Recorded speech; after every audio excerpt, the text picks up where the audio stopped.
Good morning, students. Hopefully all of you are okay. So in the previous video I have completed what is PN junction, and I have already shown you how a PN junction or diode is physically available, right, as a device. Now the thing is that I am going to explain the forward biasing, reverse biasing and its VI characteristics, right? So what is diode? Diode is nothing but a PN junction. When one p-type semiconductor and n-type semiconductor comes both together or being doped together, it produces the PN junction, right? Now, what is forward biasing? Forward biasing means when positive side of the diode is being connected with the positive side of the battery and negative side of the diode is being connected with the negative side of the battery, then it is known as the forward bias. And what is reverse bias? Reverse bias is just vice versa of this situation. So basically what is biasing?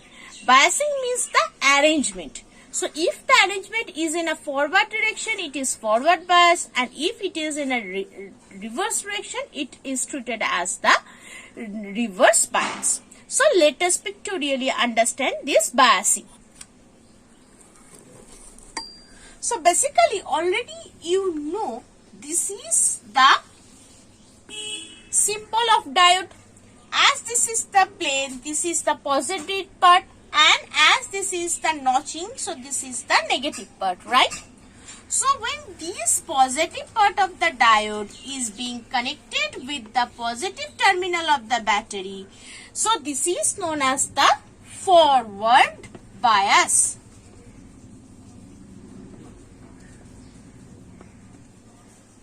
Okay, so this is basically the forward biasing. Now, if I change the polarity of this battery,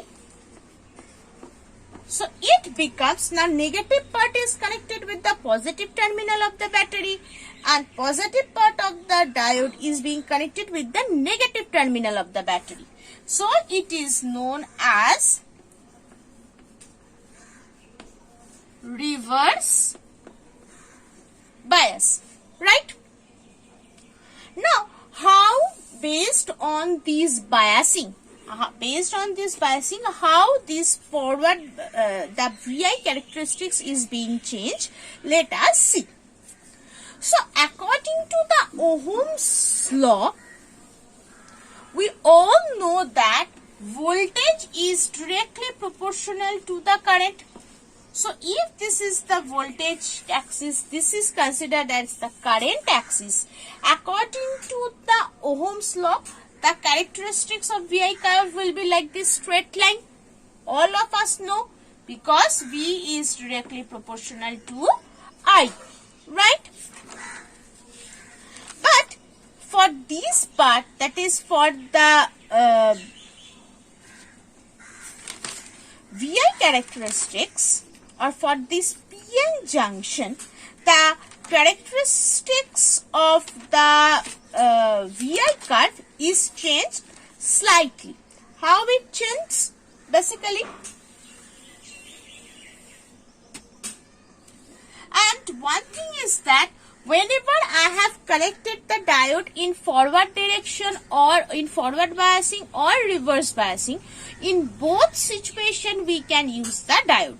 So for the resistor or the capacitor, for these type of devices, if we change the polarity, it won't work, right? Suppose a normal pencil battery is there and a bulb is there, right?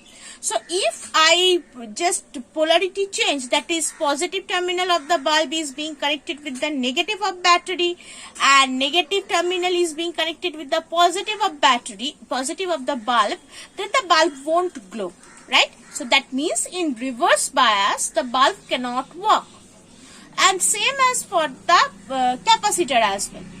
But for the diode, it is a special advantage for us that in both cases, that is in forward biasing and in reverse biasing, we can use the use the diode.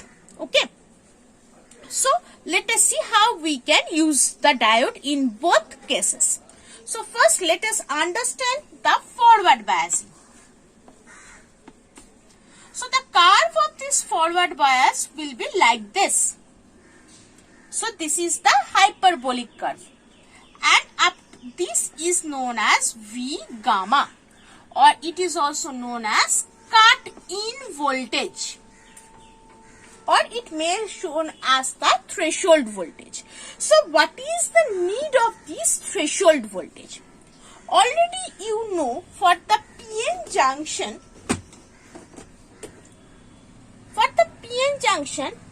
what is the characteristics? So if I consider this P and this N, as the mobile charges move this way, so a depletion region is being produced where there is no presence of the mobile charges, right? So as we connect this with the positive terminal and this is negative terminal, so what is happening? The thing is that as I have applying an external voltage to this junction part, so the electrons that is present in this inside, they are getting the energy from the outside, and so they are vibrating at that position, and at a particular time interval it starts to move, right? So as the electron starts to move by getting the external energy, so as they starts to move, so again from this position the mobility has been started through this region, right? So therefore this barrier field overcome, or this depletion region is being overcome by applying the external energy, right? So therefore when we are applying the voltage, initially we are just increasing the voltage and we don't get any spike in current. But after a particular voltage instant, we are getting that there is a, after certain thing, that means that when this depletion region is overcome, then the current starts to increasing in an exponential manner. Okay. So the minimum voltage that is required to overcome this barrier field, that is known as, overcome this depletion region, that is known as potential barrier.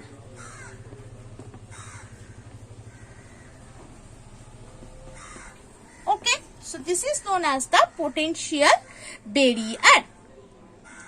Okay.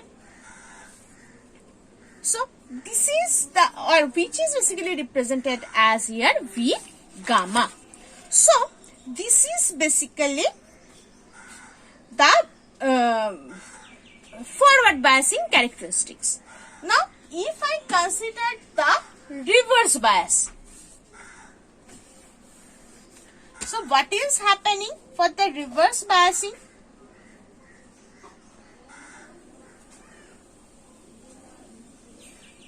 So this is the curve for the reverse biasing. This particular gap of V, this is known as reverse saturation current, and at this voltage is known as knee voltage, and this region is known as breakdown region.